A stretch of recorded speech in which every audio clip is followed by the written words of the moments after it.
نحمده ونصلي على رسوله الكريم اما بعد فاعوذ بالله من الشيطان الرجيم بسم الله الرحمن الرحيم رب اشرح لي صدري ويسر لي امري واحلل عقدة من لساني يفقهوا قولي رب زدني علما آمین۔ السلام علیکم ورحمۃ اللہ وبرکاتہ۔ امید کرتی ہوں آپ سب صحت اور ایمان کی بہترین حالتوں میں ہوں گے انشاءاللہ تعالیٰ۔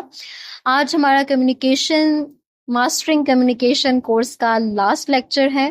الحمدللہ رب العالمین، پتہ بھی نہیں چلا اور اتنے اچھے طریقے سے ہمارا جو پورا کورس ہے وہ ہو گیا، اور اللہ تعالیٰ جب تک نہ چاہے کچھ بھی نہیں ہو سکتا۔ اللہ نے چاہا تو ہمارا یہ کورس آج اپنے اختتام کو پہنچا، الحمدللہ رب العالمین۔ لاسٹ لیکچر کے اندر میں آپ کو ٹپس دوں گی کہ اپنے نان وربل اور وربل کمیونیکیشن کو موسٹ افیکٹو بنانے کے لیے آپ کیا کر سکتے ہیں۔ تو یاد رکھیں کہ لفظوں سے زیادہ چیزیں ہماری آنکھیں، ہاتھ اور ہماری باڈی کہہ دیتی ہے۔ آج کا لیکچر ان ہڈن سگنلز کو بھی سمجھنے اور یوز کرنے کا ہے جو آپ کو ایک اسٹرانگ کمیونیکیٹر بناتے ہیں۔ تو سب سے پہلے ہم نے دیکھ لیا تھا کہ نان وربل کمیونیکیشن کیا ہوتی ہے، اس کے کمیونیکیشن میں کتنا پارٹ ہوتا ہے، اس کے کی ایلیمنٹس کون سے ہوتے ہیں، اور اس کا پوسچر کہ آپ کی جو اسٹریٹ بیک ہے وہ کانفیڈنس کو شو کرتی ہے، جبکہ اگر آپ اپنی جھکی ہوئی کمر بالکل ایک عجیب سا آپ کا پوسچر ہوگا تو وہ کیا ہوگا، جس کو سلاؤچنگ کہتے ہیں، وہ والا پوسچر آپ کا کیا شو کرے گا، ڈس انٹرسٹ کو شو کرے گا، لو انرجی کو شو کرے گا۔ آپ دوسری طرف بالکل مڑے ہوئے اور آپ سے کوئی بات کر رہا ہے اس کو اس طرح سے جواب دے رہے ہیں تو وہ بھی آپ کا ڈس انٹرسٹ شو کرے گا۔ اچھا، پھر جیسچرز، آپ کی اوپن ہینڈز، آپ کا فنگرز کو پوائنٹ آؤٹ کرنا، اور اس کے علاوہ جیسے اسپیچ میں ہینڈ جیسچرز کو میچ کرنا اپنے پوائنٹس کے ساتھ، یہ ایمفیسس کریٹ کرتا ہے۔ یہ بات آئی کنٹیکٹ 60 to 70% آپ نے آئی کنٹیکٹ کو مینٹین کرنا ہے، اور زیادہ اسٹیئرنگ نہ ہو کہ ایسا لگے کہ آپ اگلے کو گھور ہی رہے ہیں، لیکن آپ کی آئی کنٹیکٹ مینٹینڈ ہو۔ اور اس کے علاوہ آپ کی جو ٹون ہے وہ کام ہو، کیونکہ کام ٹون جو ہے وہ آپ کی اتھارٹی اور ٹرسٹ کو شو کرتی ہے، جبکہ جب آپ غصے سے بول رہے ہوتے ہیں آپ کی ہائی پچ ہوتی ہے تو آپ کی نروسنس کو اکثر شو کرتی ہے۔ آپ نے دیکھا ہوگا کہ جو نروس ہوتے ہیں نا اسپیچ سے پہلے، پریزنٹیشن سے پہلے، جب وہ اسپیچ یا پریزنٹیشن دیتے ہیں تو ان کی ایسی آواز لگتی ہے جیسے پھٹی ہوئی آواز ہے، تو وہ ان کی نروسنس کو شو کر رہی ہوتی ہے۔ جیسے کسٹمر سروس اسٹاف جب سافٹ ٹونز یوز کرتا ہے تو کسٹمر زیادہ کمفرٹیبل فیل کرتے ہیں۔ اسی طرح جب آپ پریزنٹیشن دے رہے ہوتے ہیں تو آپ کی جو ٹون ہے وہ آواز اونچی ہو کہ آخری بندے تک بھی جائے، لیکن آپ کی آواز کلیئر ہو اور نرم ہو۔ ٹھیک ہو گیا۔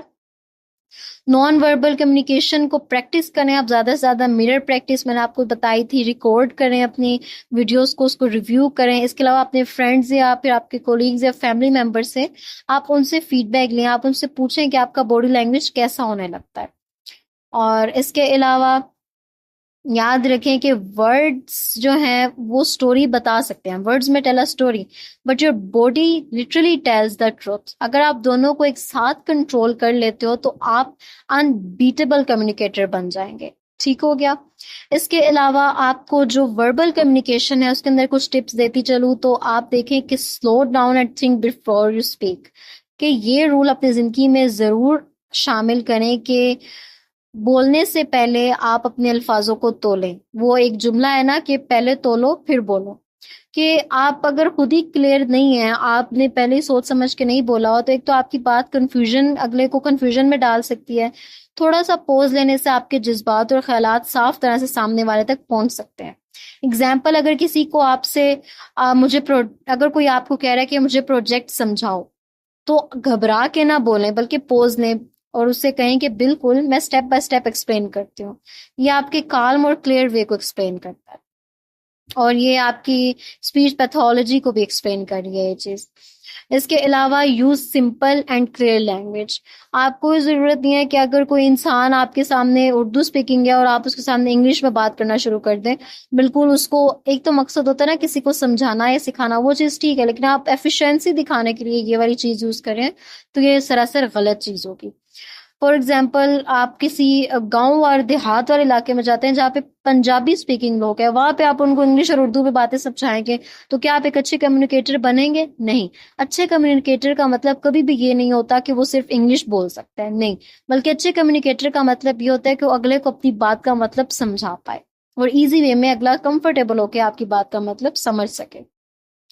سیکنڈلی یہ چیز کہ آپ اوپن اینڈڈ کوشچنس کریں کلیریفیکیشن کے لیے. For example instead of seeing کہ آپ کو یہ آئیڈیا اچھا لگا, آپ اس اگلے بندے سے پوچھیں کہ آپ کو میرے آئیڈیا میں سے سب سے زیادہ اچھی کیا بات لگی اور کیوں لگی. تو اس سے کیا ہوگا کہ یہ ایک اوپن اینڈڈ کوشچن ہوگا اور انسائٹس اور کنورسیشن زیادہ کلیئرلی ہو سکتی ہے. اس کے علاوہ بات کرنے سے پہلے آپ نے کیا کرنا ہے, بات کرنے سے پہلے آپ نے اپنے تھاٹس کو آرگنائز کرنا ہے ایک پراپر وے کے اندر. فار ایگزامپل آپ سمپل 3 پوائنٹس میں اپنی بات پلان کر سکتے ہیں, جیسے فرسٹلی آپ ایکسپلین کریں گے پرابلم کو, سیکنڈ سولوشن کو, اور تھرڈ ایکسپیکٹڈ ریزلٹ, اس طرح سے. اور پھر یہ چیز ہے کہ آپ آئی والی اسٹیٹمنٹس کا زیادہ استعمال کریں, جیسے مجھے لگتا ہے یہ بیٹر ہے یہ کہنے سے کہ تم نے غلط کیا. فار ایگزامپل اگر آپ کو لگ رہا ہے کہ اگلے انسان نے غلط جواب دیا ہے تو یہ کہنا کہ تم نے غلط جواب دیا, اس کے ذریعے آپ یہ کہہ سکتے ہیں کہ جہاں تک میرا خیال ہے یا مجھے لگتا ہے یہ چیز اس طرح سے زیادہ اچھی ہو سکتی تھی. اگر آپ سے کوئی سینئر ہے تو اس وے میں اگر آپ بات کریں, آپ کی جو ٹون ہے, آپ کی جو پیس ہے وہ اچھی ہونی چاہیے. آپ پوزز لے کے بات کریں.